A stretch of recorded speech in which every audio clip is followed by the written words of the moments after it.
Hello everyone, I am Vishali. I am going to teach you physical chemistry. So we are going to start our first chapter of physical chemistry, that is chemical kinetics. So open your notebooks and pens and write down the heading chemical kinetics. तो what do you understand by chemical kinetics? ये है क्या?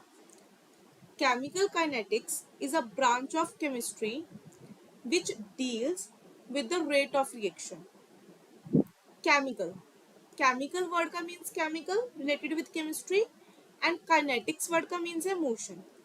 It means chemical kinetics में क्या आप reaction के motion को study करोगे, यानी कि रिएक्शन के रेट्स को स्टडी करोगे, रिएक्शन की स्पीड को स्टडी करोगे. तो इस केमिस्ट्री में अब हमने ये सारा कुछ स्टडी करना है. तो इसमें मैंने एक वर्ड यूज किया rate, rate of a reaction. अब ये रेट होता कैसे है? लाइक अगर आप किसी व्हीकल से मूव कर रहे हो तो आप उसकी स्पीड चेक करोगे ना. What is your speed? कि आप कितना डिस्टेंस पर यूनिट टाइम में कवर कर रहे हो. डिस्टेंस अपॉन टाइम, कि कितने टाइम में आप कितना डिस्टेंस कवर कर रहे हो. तो सिमिलरली रिएक्शन का रेट क्या होगा कि कोई भी रिएक्शन कितने टाइम में कंप्लीट हो रही है, कितना टाइम ले रही है. और इसमें जो क्वांटिटी हम स्टडी करते हैं दैट इज कंसंट्रेशन, कि टाइम के साथ रिएक्शन की कंसंट्रेशन किस टाइप से चेंज हो रही है, that you are going to study in this. तो rate of a reaction is basically change in concentration divided by time. So let us say you are having a reaction, आपके पास कोई reaction है P plus Q changes into R plus S. These are reactants और ये आपके पास product है. तो एज टाइम पासिस आउट तो रिएक्टेंट की कंसंट्रेशन टाइम के साथ कम होती जाएगी, क्योंकि तभी वो रिएक्ट करके प्रोडक्ट बनाएंगे और प्रोडक्ट की कंसंट्रेशन टाइम के साथ इंक्रीज होती जाएगी. आई मीन टू से तो रेट को हम मॉडिफाई करके क्या लिख सकते हैं? It is decrease in concentration of reactant per unit time या फिर increase in concentration of product per unit time. Got it? अब इसके यूनिट्स की बात करती हूँ. कंसंट्रेशन, कंसंट्रेशन को generally I will express in the molarity. तो मोलैरिटी की यूनिट क्या होती है? मोल पर लीटर. और टाइम की बात करूं, टाइम किसी में भी हो सकता है. It can be in seconds, hours, minutes, what अगर मैं स्टैंडर्ड लेके चलूं तो टाइम इज इन सेकेंड. तो मोल पर लीटर पर second is the units of rate of reaction. फिर रेट को लिखने के लिए देयर इज अ वे, कैसे आप रेट को एक्सप्रेस कर सकते हो. सिमिलरली मैं यही रिएक्शन लेती हूँ P plus Q changing into R plus S. तो रेट को कैसे लिखेंगे? मैंने बोला decrease in concentration of reactant. Late us से पहले हम P रिएक्टेंट की बात कर रहे हैं, तो इसकी concentration P square bracket sign is used to represent the concentration.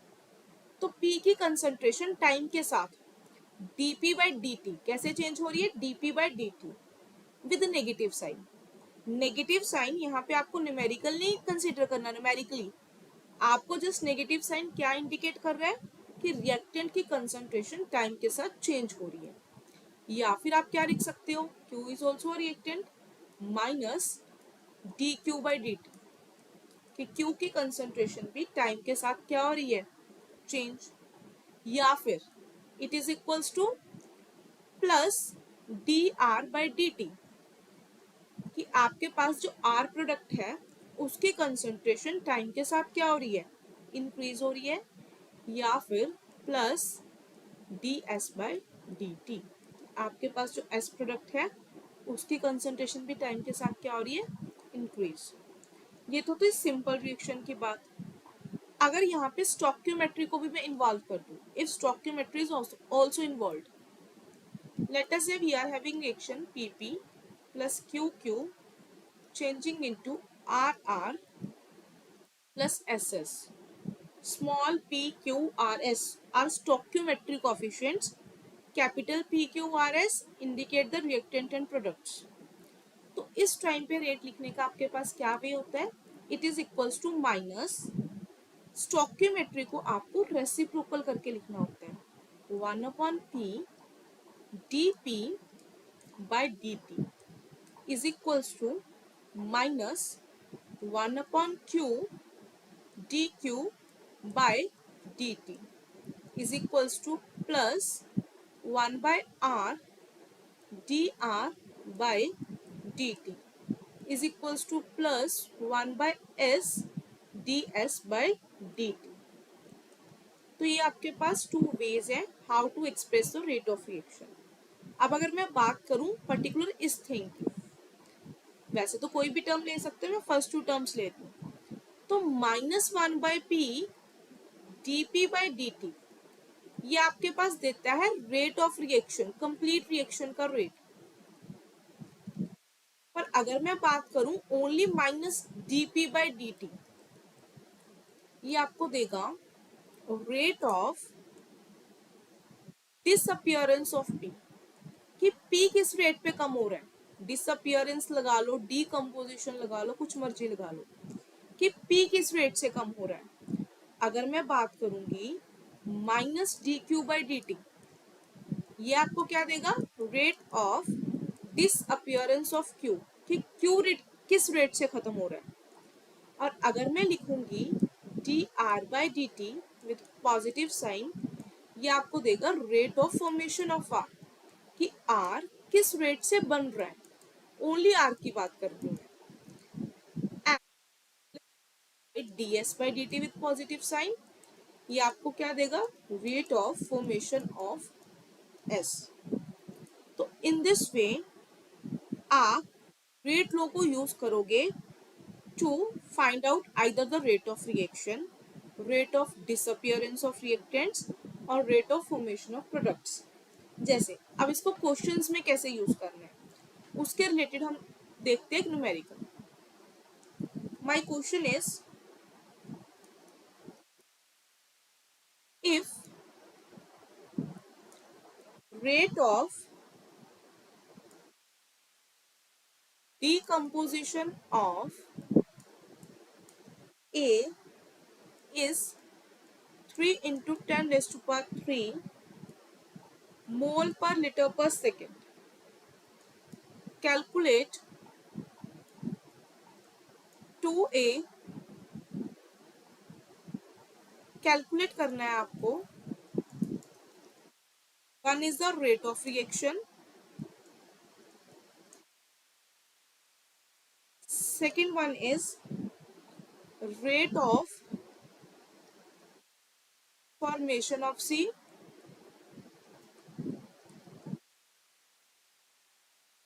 one rate of formation of D,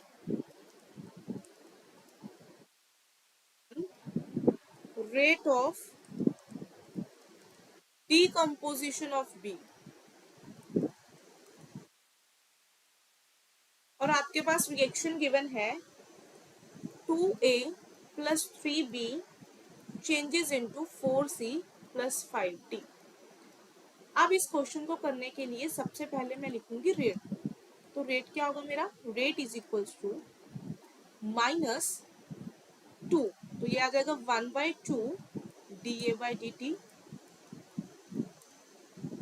is equals to, यहाँ पे 3 है तो minus 1/3 dB by dt is equals to plus 1/4 dC by dt is equals to plus 1/5 d by dt. Got it? ये आ गया आपका rate. Now इसके बाद आपको गिवन है rate of decomposition of A is this. It means minus D A by D T is already given. कितना? 3 into 10⁻³ mole पर litre पर सेकेंड. अब आपको रेट ऑफ रिएक्शन फाइंड करना है फर्स्ट पार्ट में. तो व्हाट यू विल डू, आप इन दोनों को आपस में कर लो इक्वेट. सारे आपस में इक्वल है ना, कोई भी दो ले लो. बेसिकली जितनी भी टर्म्स आपके पास गिवन है उसमें से कोई एक दी होगी, एक फाइंड करनी होगी. तो उस particular term which is given and which you have to find out, दोनों को आपस में इक्वेट करो और वैल्यू निकाल लो. जैसे फर्स्ट पार्ट रेट क्या है, -1/2 D A by D t. तो आ जाएगा 1/2 minus D A by D T की value 3 into 10⁻³. It will be 1.5 into 10⁻³ mole per liter per second. Second part, rate of formation of C, यानी कि what we have to calculate second part में dc by dt ये निकालना है. तो मैं क्या करती हूँ, रेट मेरा इसके भी इक्वल है, इन दोनों को इक्वेट कर लेती हूँ. चाहे इन दोनों को कर लो चाहे इन दोनों को कर लो, आपकी मर्जी है ना. तो I am taking rate is equals to, क्या बन रहा था मेरा, rate 1/4 dc by dt plus 1/4 dc by dt. तो रेट का आंसर कितना आया, 1.5 इंटू 10⁻³ और ये 4 उधर मल्टीप्लाई हो गया, that is equals to dc by dt.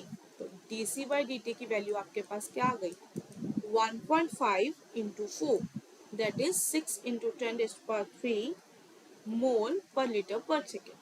ये भी हो गया solve. Coming to third part. Third part में उसने पूछा है rate of formation of D, कि डी कैसे फॉर्म होगा, उसके रेट को कैसे फाइंड करोगे. अब मैं क्या करूंगी, डी और रेट वाला आपस में इक्वेट कर लूंगी. That is rate is equals to plus 1/5 d of D by d t. तो आपके पास rate of formation of D क्या आ जाएगा, 5 इंटू रेट, रेट की वैल्यू वही सेम 1.5 इंटू 10⁻³. तो ये कितना आ जाएगा, 7.5 इंटू 10⁻³ मोल पर लीटर पर सेकेंड. एंड लास्ट पार्ट उसने क्या पूछा था, rate of decomposition of B. Now I will equate with B वाली टर्म. तो rate is equals to -1/3 dB by dt. तो माइनस dB बाई dt यही होएगा ना rate of decomposition of B. It is equals to 3 times the rate of reaction. तो 3 into 1.5, तो it will be into 10⁻³ 4.5 into 10⁻³ mole पर litre पर second. इस वे में आप क्या कर सकते हो, अपने क्वेश्चंस को कैलकुलेट कर सकते हो. ठीक है, अगर आपको समझ में आया, I am giving you one question for practice. Question है, calculate the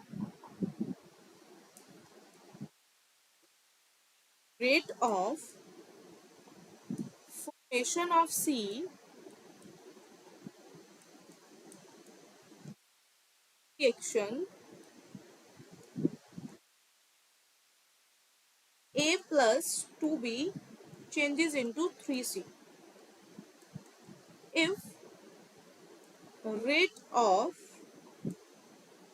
decomposition of B is 4 into 10⁻⁶ मोल पर लीटर पर सेकेंड. तो जो से आप इसका सॉल्यूशन ट्राई करो और सॉल्यूशन ट्राई करने के बाद वीडियो को पोस्ट करो, सॉल्यूशन करो, उसके बाद अपना आंसर चेक करो. ठीक है, तो इसका answer I am writing here the answer 6 into 10⁻⁶ मोल पर लीटर पर सेकेंड. ये आएगा इसका आंसर. ओके, तो ये हो गया हमारा रेट लिखने का वे खत्म. Next topic is the law of mass action. Topic में हमने रेट निकालने का वे सीखा. कि how can you calculate the rate of reaction, किस तरीके से, एक वे सीखा। अब रेट को एक्सप्रेस करने के लिए there are many more ways, और भी तरीके हैं मेरे पास। कैसे?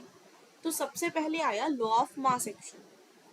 According to law of mass action, rate of a reaction is directly proportional to concentration of reactant each raised to power to its stoichiometric coefficient। क्या है? लॉ ऑफ मास एक्शन बोलता है अगर मेरे पास कोई रिएक्शन है, लेट अस से 2A + 3B changes into 4C, ये तो मैंने जनरल ली है। अगर आप एक पर्टिकुलर एग्जांपल ले ली, ऐसे जनरल लेनी है तो जनरल ले सकते हो। अगर मेरे पास कोई इस टाइप की रिएक्शन है तो इसका रेट कैसे लिख सकते हैं? तो rate, it is directly proportional to concentration of reactant. Reactant कौन है? ए एंड बी, इनकी मेरे को कंसंट्रेशन लेनी है। Each raised to power to its stoichiometric coefficient, दोनों की पावर में क्या आएगी? इनकी स्टोइकियोमेट्री, ए और बी। जैसे ये रिएक्शन थी, इसके लिए मैं रेट क्या लिखूंगी? It is directly proportional to A की स्क्वायर बी की क्यूब। तो ये आया रेट लॉ के अकॉर्डिंग। फर्दर इस proportional we will write here a constant k, where k is called rate constant। k को क्या बोला जाता है आपके पास? Rate constant. तो अब ठीक है, ये लॉ बना, अप्लाई किया गया, but after certain experiments it was found कि ये लॉ आपका एलिमेंट्री रिएक्शंस पे तो वैलिड है, वेल एंड गुड, सही चल रहा है, but for the complex reactions this law is not valid. Now what are elementary reactions? Elementary reactions क्या होती हैं? तो एलिमेंट्री रिएक्शंस वो होती हैं which will occur in one step only. तो जौन सी वाली रिएक्शन वन स्टेप में हो जाती है उन पे तो ये लॉ वैलिड था, पर कॉम्प्लेक्स रिएक्शंस यानी कि जो वाली रिएक्शंस वन स्टेप से ज्यादा में होती हैं, मल्टीपल स्टेप्स में होती हैं, उस केसेस में ये लॉ वैलिड नहीं था। तो व्हाट वी विल डू, तो इसको रिप्लेस करने के लिए आया हमारे पास second law, that is rate law. क्या है ये रेट लॉ? क्या होता है रेट लॉ? तो रेट लॉ की जो स्टेटमेंट थी ऑलमोस्ट सेम थी, थोड़ा सा डिफरेंस था। वही बात करती हूँ कि लेटर से मेरे पास वही है, A changes into B changes into product, ये आपके पास रिएक्शन है। तो रेट लॉ के according rate is directly proportional to concentration of reactants. इतनी स्टेटमेंट तो थी सेम, बट उसके बाद इसने क्या बोला? Rate is directly proportional to concentration of reactants each raised to power to some coefficients which may or may not be equal to its stoichiometry। किन की पावर्स में जो कोफिशिएंट्स आएंगे, लेटर से पी और क्यू, ये स्टोइकियोमेट्री हो भी सकते हैं, नहीं भी हो सकते। फिर ये पी और क्यू है क्या? क्वेश्चन आया, अगर ये स्टोइकियोमेट्री नहीं है तो ये पी और क्यू है क्या? Here P is called order of reaction with respect to A. A के विद रिस्पेक्ट टू रिएक्शन का क्या ऑर्डर है? Called order of reaction with respect to B. B के विद रिस्पेक्ट टू रिएक्शन का order क्या है? और sum of P and Q will give you total order of reaction. P और Q का सम आपको क्या देगा? Total order. देन ये तो इसने बता दिया कि इनकी पावर्स में ऑर्डर आएगा, P होगा A के with respect to order, Q होगा B के विद रिस्पेक्ट टू ऑर्डर, और अगर ऐसे 3-4 जितने भी टर्म्स हैं उनके विद रिस्पेक्ट टू ऑर्डर्स है ना, और उन सब का सम क्या देगा? Total order of the reaction. फिर ये ऑर्डर होता क्या है? ऑर्डर बेसिकली वो एक्सपोनेंट होता है जिसके ऊपर आपके रिएक्शन का रेट डिपेंड कर रहा है। अब मीनिंग क्या हुआ इसका? तो हम समझते हैं ऑर्डर का मीनिंग। लेट अस से मैं लिख रही हूँ rate is equals to k A square. तो यहां से मेरे को पता लग रहा है जो ऑर्डर है रिएक्शन का वो कितना है, 2। ऑर्डर कितना है, 2। अब ऑर्डर 2 का मीनिंग क्या है? ऑर्डर 2 का मीनिंग है कि अगर मैं एक ही कंसंट्रेशन को डबल कर दूं, if I M increasing the concentration of A times, double कर दूं, तो जो रेट होगा डबल का square, order means square, 4 times increase हो जाएगा। Rate of reaction becomes 4 times. ठीक है। अगर मैं एक ही कंसंट्रेशन को 3 टाइम्स इंक्रीज कर दूं तो रेट ऑफ रिएक्शन क्या हो जाएगा, 9 टाइम्स। ये है इस ऑर्डर का मतलब। एक और एग्जांपल लेते हैं। लेटर से मैंने लिखा rate is equals to k ए, इसकी पावर 1। इसका क्या मीनिंग है कि ऑर्डर क्या आ गया, 1, डायरेक्टली प्रोपोर्शनल है। तो इट मीन्स अगर मैं एक ही कंसंट्रेशन को डबल कर दूं तो रेट भी क्या हो जाएगा, डबल। एक ही कंसंट्रेशन को ट्रिपल कर दूं तो रेट भी क्या हो जाएगा, ट्रिपल। ऐसे अगर मैं एक ही कंसंट्रेशन को 4 टाइम्स कर दूं तो 4 टाइम्स। तो दिस मीन्स कि ए आपको बता रहा था इनकी पावर्स ऑर्डर, ये होता है ऑर्डर का एक्चुअल मीनिंग। जैसे कि एक क्वेश्चन भी आता है आपके पास, क्वेश्चन है I am having the rate law, किसी का रेट लॉ दिया हुआ के ए की स्क्वायर बी की क्यूब, फाइंड आउट करना है। आपको मैं कुछ पार्ट्स दे रही हूँ। First one is the order of reaction.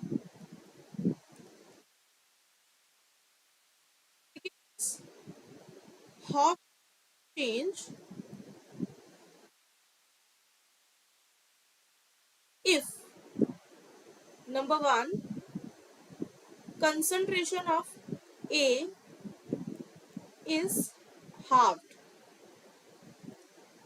number two concentration of B is doubled,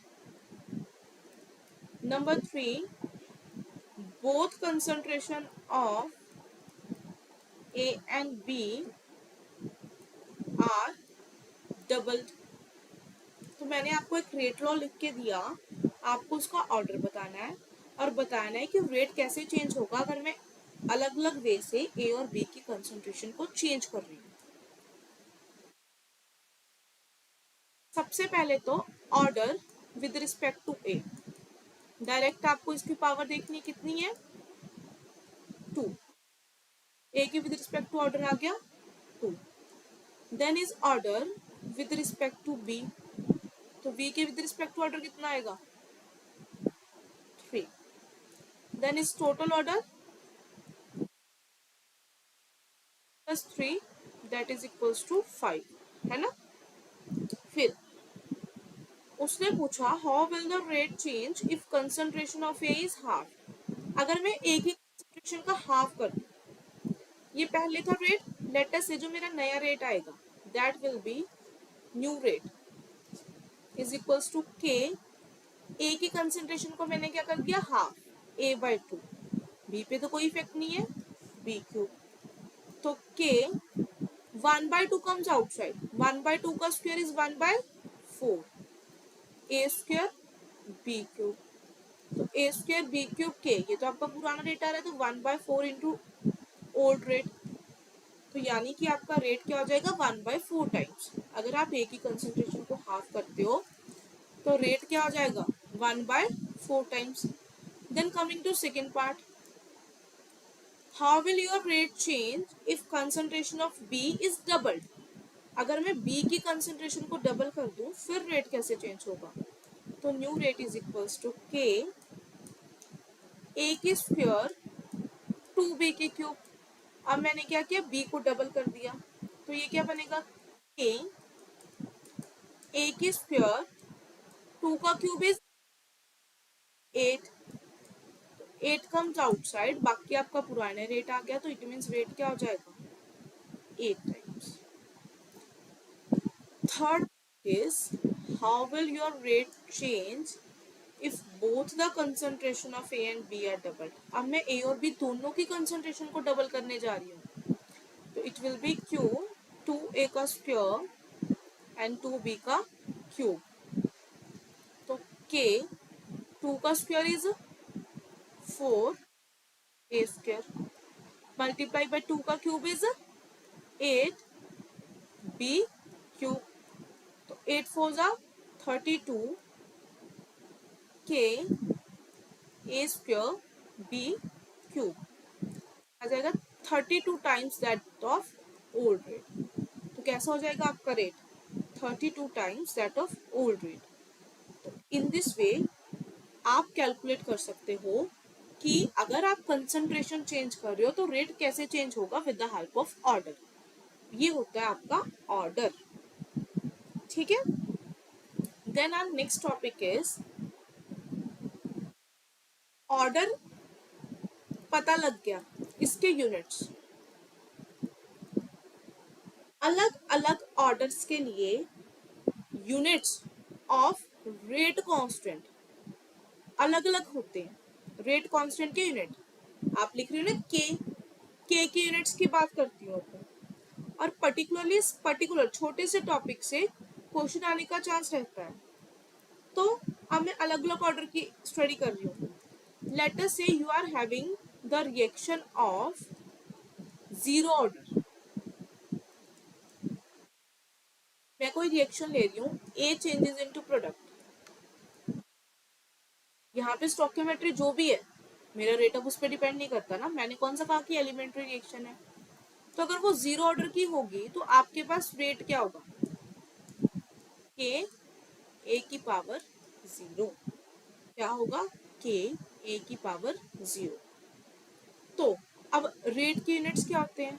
मोल पर लीटर पर सेकेंड इज इक्वल्स टू के का के आ गया ए इज कंसंट्रेशन और कंसंट्रेशन की यूनिट इज मोल पर लीटर, इसकी पावर जीरो। तो इट विल बी मोल पर लीटर पर सेकेंड इज इक्वल्स टू के समथिंग पावर टू जीरो, किसी की पावर जीरो इज वन। तो के इज मोल पर लीटर पर सेकेंड। तो जीरो ऑर्डर के लिए आपके के यूनिट्स क्या आ गए? Same as that of rate. ऐसे I have to find the rate of first order reaction. Rate of first order reaction, तो rate is equals to K. अब आएगा ए की पावर वन, तो रेट की यूनिट सेम मोल पर litre पर second is equals to k. A की power one क्या है? मोल पर लीटर की पावर वन। तो के क्या आ जाएगा आपके पास? मोल पर लीटर पर सेकेंड डिवाइडेड बाय मोल पर लीटर। मोल पर लीटर से मोल पर लीटर कैंसल, तो फर्स्ट ऑर्डर के लिए आपके पास रेट यूनिट्स के रेट कांस्टेंट के यूनिट क्या आ गए? Per second. Similarly I have to do for the third order reaction. Third order के लिए तो rate of first one is second order, पहले आएगा सेकेंड ऑर्डर। इसी वे में मैं प्रोसीड करूंगी, तो रेट क्या आ जाएगा आपके पास? के ए की स्क्वायर। तो रेट क्या है? मोल पर लीटर पर सेकेंड के ए इज मोल पर लीटर की स्क्वायर। ठीक है। तो mole litre inverse second inverse is equals to K. Mole litre inverse की स्क्वायर क्या आएगी? मोल का स्क्वायर लीटर की माइनस टू। तो के क्या आ गया आपके पास?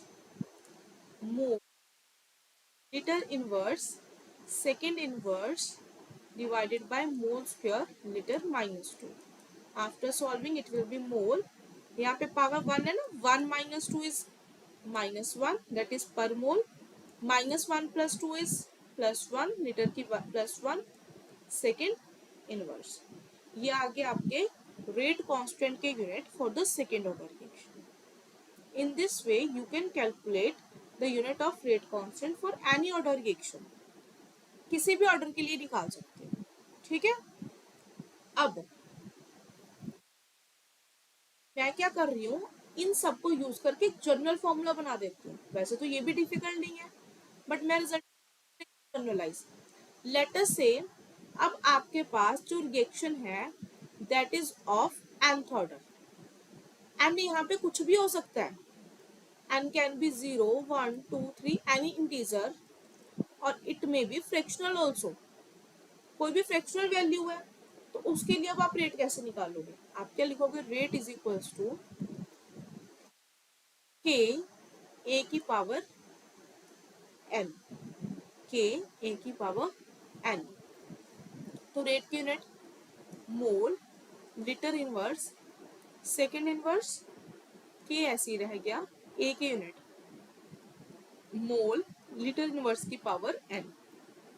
तो के क्या आ जाएगा आपके पास, mole litre inverse second inverse divided by mole litre inverse की पावर n।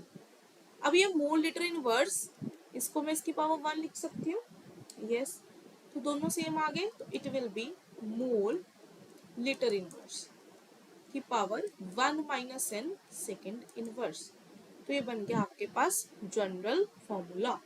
इसमें आप पर n की वैल्यू कुछ भी पुट करो, जो भी आपके रिएक्शन का ऑर्डर है वहां पे आप n की वैल्यू सब्स्टिट्यूट करोगे, तो you will get the units of rate constant. For example let us से अब आपके पास रिएक्शन है 1/2 हाफ ऑर्डर की, रेट क्या बन जाएगा, मोल, सॉरी रेट नहीं, के units, mole litre inverse 1 minus 1/2 second inverse. So it will be mole liter inverse 1 minus 1/2 is 1/2 second inverse. It will be mole की half, liter की minus half, second inverse.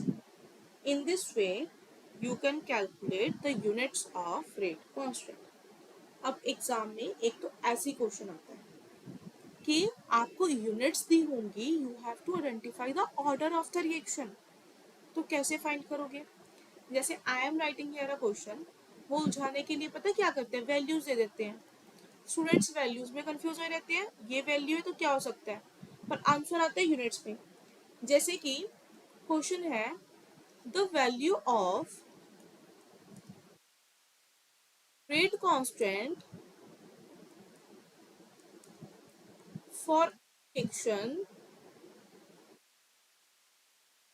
2a plus b changes into c is 3 into 10 raised to power 6 decimeter 6 mole minus 2 liter second inverse.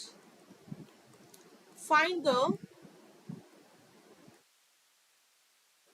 order of reaction. Students क्या सोचेंगे, okay this is given the value of के, उन्होंने बोल रखे के की value दे रखी है 3 into 10 raised to power 6 decimetre 6 small minus 2 second inverse. तो पक्का ना कोई फॉर्मूला होता होगा जिससे आप ऑर्डर कैलकुलेट कर सकते हो। नो, ऑर्डर कैलकुलेट करने के लिए you don't need any value, just you have to check the units. तो सबसे पहले तो मैं डेसीमीटर को सॉल्व करती हूँ। 1 litre is equals to 1 decimetre cube, ठीक है। तो ये आ जाएगा डेसीमीटर 6 को आप लिख सकते हैं litre square mole minus 2 second inverse. अब अगर आप लोग निकाल के देखोगे तो चेक करोगे डायरेक्टली कि यहाँ से ये यूनिट्स किसके होते हैं, थर्ड ऑर्डर के। तो इट मीन्स आपके पास आ गया थर्ड ऑर्डर, रिएक्शन का ऑर्डर कौन सा आ गया, थर्ड ऑर्डर।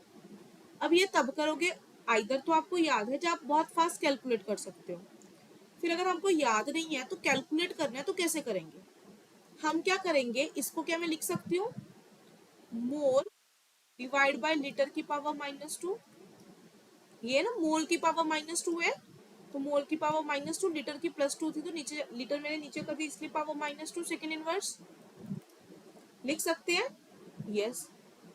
और मेरे पास जनरल फॉर्मूला क्या होता है, मोल बाय लीटर की पावर 1 माइनस n।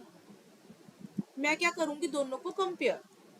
तो -2 is equals to 1 minus n। तो यहाँ से आपके पास n क्या आ जाएगा, 1 + 2, इट मीन्स n क्या आ जाएगा, 3। तो यहाँ से आपको पता लगा ये रिएक्शन किसके है, थर्ड ऑर्डर की। I am giving you some questions, यहाँ पे आपको यूनिट्स दी होंगी and you have to identify कि रिएक्शन किस ऑर्डर से बिलोंग करती है। जैसे फर्स्ट इज, आपके पास के यूनिट है मोल पर लीटर पर सेकेंड। सेकेंड इज, आपके पास के यूनिट है mole minus half litre half second inverse. Okay, तो इन दो क्वेश्चंस को वीडियो को पॉज करो और इन दो क्वेश्चंस को ट्राई करो। अब अगर मैं इसको देखूं तो मोल पर लीटर, इसकी पावर यानी कि 1 दे रखी है, तो मैं 1 माइनस एन को 1 के इक्वल पुट कर दूंगी। तो यहाँ से एन क्या आ जाएगा, 1 minus 1, n is equal to 0। It means ये कौन से ऑर्डर की रिएक्शन है, 0 ऑर्डर की। मोर ओवर आपने देखा भी था जब हमने कैलकुलेट किए थे कि मोल पर लीटर पर सेकेंड, सी जब हमने कैलकुलेट किए थे किसके 0 ऑर्डर के कितने आए थे, मोल पर लीटर पर सेकेंड। 0 ऑर्डर के लिए रेट कांस्टेंट के यूनिट आपके किसके इक्वल आते हैं, किसके, same as that of rate. ठीक है, तो 0 ऑर्डर।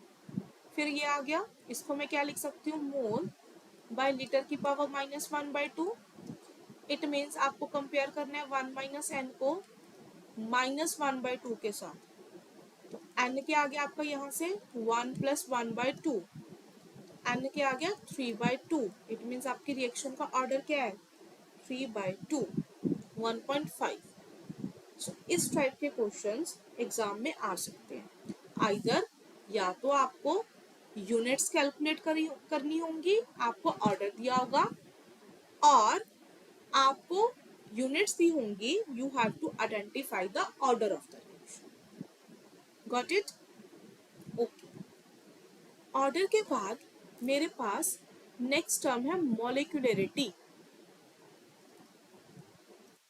तो मॉलिक्यूलरिटी क्या होता है, तो basically molecularity is number of the molecules colliding during a reaction to give a fruitful product। तो जब भी कोई रिएक्शन होती है, किसी भी रिएक्शन को करवाने के लिए कोलिजन होना बहुत इंपॉर्टेंट है। जब तक आपके रिएक्टेंट्स आपस में कोलाइड नहीं करेंगे, प्रॉपर एनर्जी में ट्रांसफर नहीं होगी, तब तक वो प्रॉपर प्रोडक्ट्स में कन्वर्ट नहीं हो सकते। तो मॉलिक्यूलरिटी क्या होती है कि उस प्रोडक्ट को बनाने के लिए, रिएक्शन करने के लिए आपके कितने reactants at a particular time collide कर रहे हैं, दैट इज योर मॉलिक्यूलरिटी। ठीक है, अगर मैं बोलूं I am doing the reaction A + B changes into product, तो इट मीन्स मेरे पास 1 मोल इसका 1 मोल इसका, 2 मॉलिक्यूल्स आर कोलाइडिंग, तो इसको मैं क्या बोलूंगी, इसकी मॉलिक्यूलरिटी कितनी है, 2। बाय मॉलिक्यूलर रिएक्शन, अगर मेरा 1 ही मॉलिक्यूल कोलाइड कर रहा है तो it will B unimolecular reaction. अगर मेरे पास 3 मॉलिक्यूल्स कोलाइड कर रहे हैं तो इट विल बी ट्राइमॉलिक्यूलर। हाँ, बट मॉलिक्यूलरिटी की वैल्यू 3 से ज्यादा नहीं होती, मैक्सिमम 3।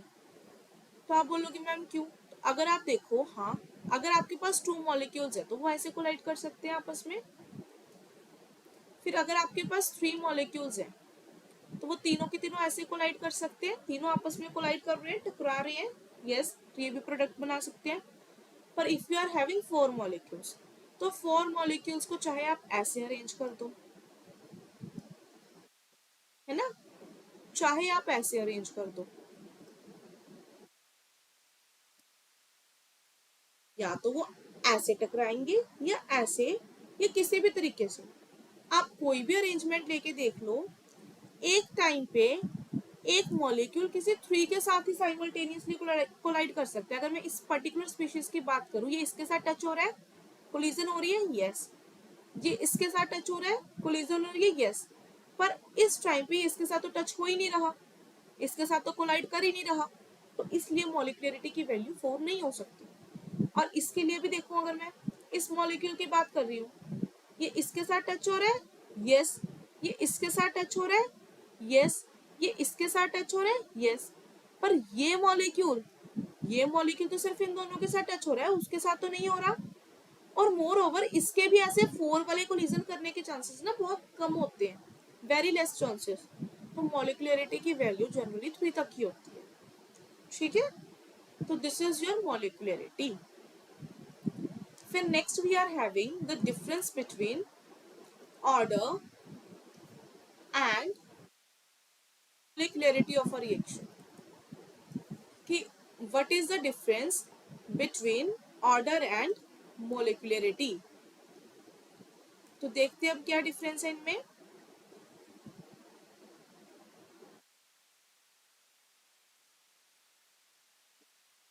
ओके, तो ऑर्डर क्या होता है आप लोगों के पास, अभी हमने डिस्कस किया कि order is the sum of exponents of the concentration terms in the rate law expression, कि अगर आपने लिखा किसी का रेट है के ए की कंसंट्रेशन की पावर पी, क्यू बी की कंसंट्रेशन की पावर क्यू, तो रेट लो एक्सप्रेशन में कंसंट्रेशन टर्म्स के जो एक्सपोनेंट्स होंगे, पावर्स होंगी, उनके सम को आप क्या बोलते हो, ऑर्डर। और मोलिकुलरिटी क्या होती है, मोलिकुलरिटी क्या होती है, number of molecules colliding simultaneously in a reaction, कितने मॉलिक्यूल्स आपस में आपके कोलाइड कर रहे हैं, कोलिजन कर रहे हैं, that is your molecularity। Second one is the order की वैल्यू कैसे हो सकती है, it can be positive, negative और जीरो। इसका क्या मीनिंग है, पॉजिटिव हो सकता है कि जब आप कंसंट्रेशन इंक्रीज करो, रेट भी इंक्रीज हो रहा हो, है ना, कंसंट्रेशन को डबल किया, रेट भी अदर डबल 4 टाइम्स कैसे भी इंक्रीज हो रहा हो। It can be negative, negative का क्या मीनिंग है कि अगर आपने कंसंट्रेशन को इंक्रीज किया, लेटर से आपने कंसंट्रेशन को डबल किया पर रेट हाफ ही रह जाए, रेट डिक्रीज हो जाए या रेट किसी और तरीके से कम हो जाए, तो इट मीन्स वो कौन से ऑर्डर को फॉलो कर रहे हैं, नेगेटिव को।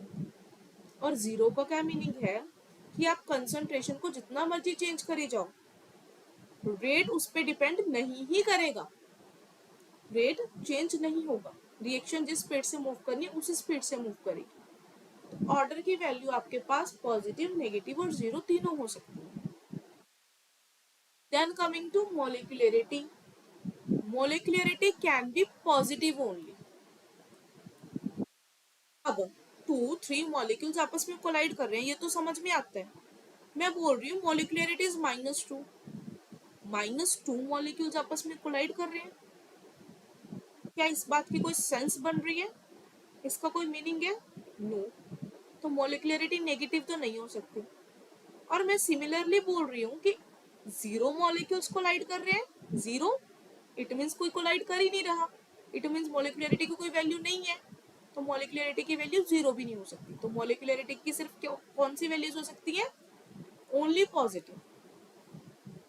Third is order can be fractional, order की वैल्यू आपके पास फ्रैक्शन में आ सकती है। यस, मैं लिख रही हूँ rate is equals to k A की पावर 1/2, किसका कोई सेंस है, जरूर है। मैं बोल रही हूँ कि मैंने ए की कंसंट्रेशन को 4 टाइम्स इंक्रीज कर दिया, इफ रेट नहीं, concentration of A is increased 4 times, बताओ भाई रेट पे कोई इफेक्ट पड़ेगा, हाँ, तो रेट क्या हो जाएगा, के 4a की पावर 1/2, तो 4 की पावर 1/2 इज 2 ना, तो 2 के a हाफ, यस, रेट मेरा डबल हो रहा है, कंसंट्रेशन मैंने 4 टाइम्स की तो रेट मेरा डबल हो रहा है, तो it means fractional order possible है। पर क्या मोलिकुलरिटी फ्रैक्शनल हो सकती है? No, it can't be fractional.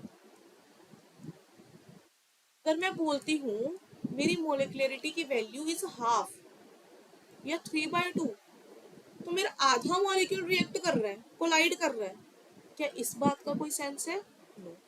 तो molecularity can not be fractional, ये हमेशा पॉजिटिव, होल नंबर्स भी आएगी, होल भी क्या नेचुरल नंबर ही होगी, जीरो भी नहीं हो सकती। ठीक है, ओके।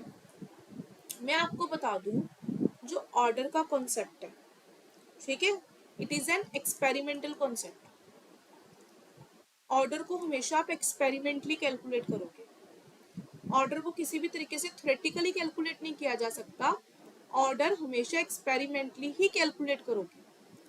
पर the concept of molecularity, molecularity का कॉन्सेप्ट एक थ्योरेटिकल कॉन्सेप्ट है, इसको आप हमेशा थ्योरेटिकली कैलकुलेट करते हो, इसको एक्सपेरिमेंटली नहीं कैलकुलेट करते। ठीक है, और अगर मैं ऑर्डर की बात करूं तो ये सिंगल स्टेप के लिए भी कैलकुलेट हो सकती है और मल्टीपल स्टेप्स के लिए भी।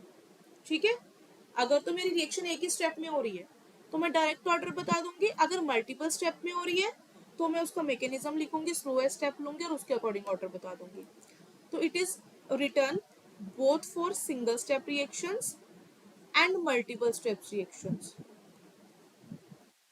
मोलिकुलरिटी के केस में ऐसा नहीं होता। अगर तो आपके पास सिंगल स्टेप है तो आप देख के बता दोगे कि कितने मॉलिक्यूल्स कोलाइड कर रहे हैं, लिख लोगे। पर अगर आपके पास रिएक्शन कॉम्प्लेक्स है, मल्टीपल स्टेप्स में हो रही है, तो आप उसका कोई एक सिंगल मोलिकुलरिटी नहीं होगी, अलग अलग स्टेप के लिए अलग अलग मोलिकुलरिटी लिखी जाएगी। लेटर से मेरे पास कोई रिएक्शन है 2 स्टेप में हो रही है, तो फर्स्ट स्टेप में अगर 2 मॉलिक्यूल्स कोलाइड कर रहे हैं तो फर्स्ट स्टेप की मोलिकुलरिटी 2 होगी, सेकेंड में फर्दर एक ही मॉलिक्यूल कोलिजन शो कर रहा है तो उसकी मोलिकुलरिटी कुछ और होगी। ठीक है, तो मल्टीपल स्टेप रिएक्शंस के लिए हर स्टेप के लिए मैं मोलिकुलरिटी की डिफरेंट वैल्यू लिखूंगी। Every step must have a different value of molecularity and this is the difference between order and molecularity. तो ये हमारा बेसिक्स फिनिश होता है। इसके बाद हमने इंटीग्रेटेड रेट एक्सप्रेशंस करने हैं, रेट लॉस करने हैं फॉर डिफरेंट ऑर्डर रिएक्शंस। तो जैसे कि मैं स्टार्ट करने जा रही हूँ for zero order reaction, rate law for zero order reaction, इसको मैं डिटेल में स्टडी करूंगी।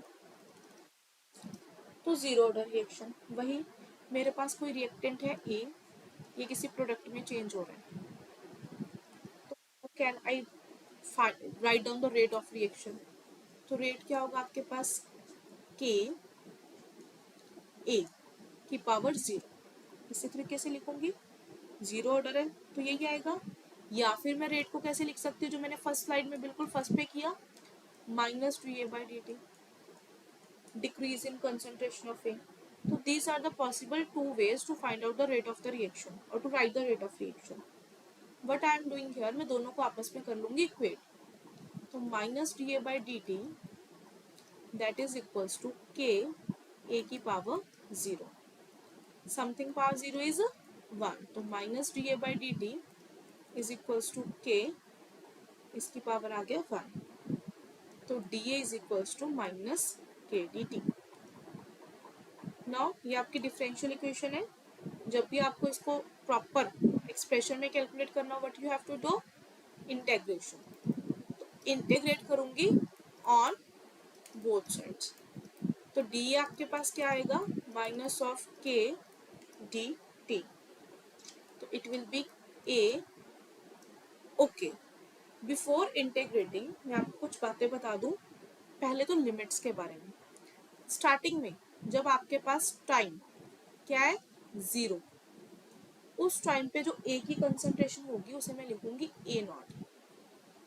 ए naught is means initial concentration of A, initially बिल्कुल 0 टाइम। फिर टाइम की वैल्यू है t is equal to t, 5 10 30 minute second किसी के भी बाद, उसको मैं लिखूंगी ए सबस्क्रिप्ट में टी, आफ्टर टी सेकेंड्स ये इसकी कंसंट्रेशन है, that is your final concentration. तो ये क्या आ जाएगा, डी ए। इसकी लिमिट्स ए नॉट से लेके ए टी और डी टी, टाइम के लिमिट 0 से टी। अब डी ए की इंटीग्रेशन क्या होती है, ए, तो A naught A t minus k comes outside dt. What is the integration of dt here is minus k t और लिमिट्स क्या आपके पास 0 to t, तो लिमिट पुट करेंगे अपर माइनस लोअर लिमिट, तो it will be A t minus of A naught is equals to minus के T minus 0, A T is equals to minus of A naught is equals to minus of K T. तो यहाँ से आपके पास wait law क्या आ जाएगा, A T is equals to A naught plus K T. This is the rate law for the zero order reaction. ठीक है, अब इसके आगे you have to calculate various terms, like first one is the half life period. What is half life period? Half life period या half life time is that time in which the reaction is 50% complete. जब आपकी reaction 50% complete हो जाती है उसे आप क्या बोलते हो, हाफ लाइफ टाइम या फिर हाफ लाइफ पीरियड। ठीक है, half of the reactant is consume, basically जब आपका half of the reactant consume हो जाएगा उसको क्या बोलोगे, हाफ लाइफ पीरियड। अब अगर आपकी रिएक्शन 50% कंप्लीट हो गई तो इट मीन्स जो आपकी कंसंट्रेशन है हाफ कंज्यूम होगी, बची कितनी, हाफ, तो it will be 50% of A naught. A naught का 50% ही रह गया ना, that is A naught by 2, half of A, कुछ भी लिख सकते हो। और उस टाइम पे टी क्यू क्या सब्स्टिट्यूट कर दोगे, टी हाफ। तो इस इक्वेशन में जब ये वैल्यू सब्स्टिट्यूट करोगे तो what you will gate, A T किस जगह पे, ए नॉट बाय 2। लेट अस से दिस इज इक्वेशन 1, मैं लिख देती हूँ पुट इन इक्वेशन 1, तो A naught by 2 is equals to A naught plus K T. Oh I have done a mistake here, यहाँ पे था माइनस के टी, माइनस के T, yes.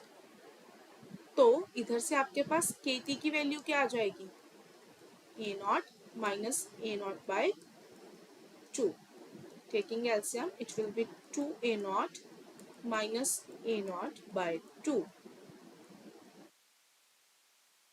it will be a naught by 2। तो t half की value आपके पास क्या आ गई, a naught by 2k, half life time क्या आ गया, a naught by 2k। so in this way you can calculate half life period or the rate flow by using this method। अब there are some graphs also that are important for your exam। Graph plot करते हैं। सबसे पहले तो मैं graph plot करती हूँ rate और कंसंट्रेशन के बीच में, rate versus concentration. If I am taking rate at y axis, concentration at x axis, तो आप क्या लिखते हो, rate is equals to k A की पावर 0।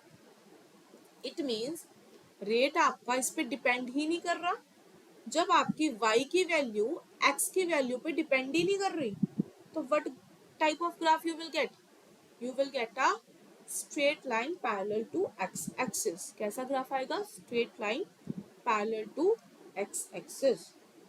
सेकेंड ग्राफ, आपने एक्सप्रेशन निकाला A t minus A naught is equals to के t with negative sign, यही एक्सप्रेशन निकाला, यस। तो A T is equals to A naught minus के t. If you want to plot a graph between concentration and time by taking concentration at y axis, time at x axis, तो अगर मैं इसको straight line से compare करूं, that is y is equal to M x plus c, straight line equation से, तो m की value यहाँ पे आएगी माइनस के, c यहाँ पे आएगा a naught, slope is coming out to be negative, तो आपके पास डिक्रीजिंग कर्व आएगी and value of intercept is a naught. तो इस टाइप की कर्व आपको देखने को मिलेगी इसमें, this is not touching time, इस टाइप की, ये रहा इसका इंटरसेप्ट क्या, a नॉट, और इसकी स्लोप, स्लोप की वैल्यू क्या आ जाएगी माइनस ऑफ k। ठीक है। Third graph, if you want to plot the graph between concentration of product and time, मैंने एक टर्म छोड़ दी कि अगर आपको प्रोडक्ट की कंसंट्रेशन निकालनी हो फिर कैसे निकालोगे, तो आपके पास इनिशियल कंसंट्रेशन थी ए नॉट,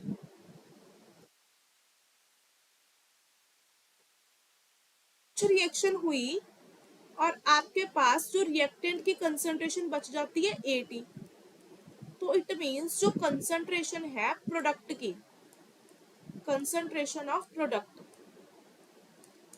क्या होगा, अगर आप बोल रहे हो कि आपने 10 ग्राम रिएक्टेंट लिया, कुछ टाइम बाद वो 4 ग्राम रह गया, इट मीन 6 ग्राम वो रिएक्ट कर गया ना, प्रोडक्ट में कन्वर्ट हो गया, तो प्रोडक्ट की कंसंट्रेशन क्या होगी, ए नॉट माइनस 80, ये क्या होगी प्रोडक्ट की कंसंट्रेशन, तो ये किसके इक्वल आ जाएगा, के टी के equal, A naught minus 80, 80 minus A naught is minus के टी ना, A naught minus 80 is equals to के टी। तो अगर आप ग्राफ प्लॉट करते हो concentration of product versus time,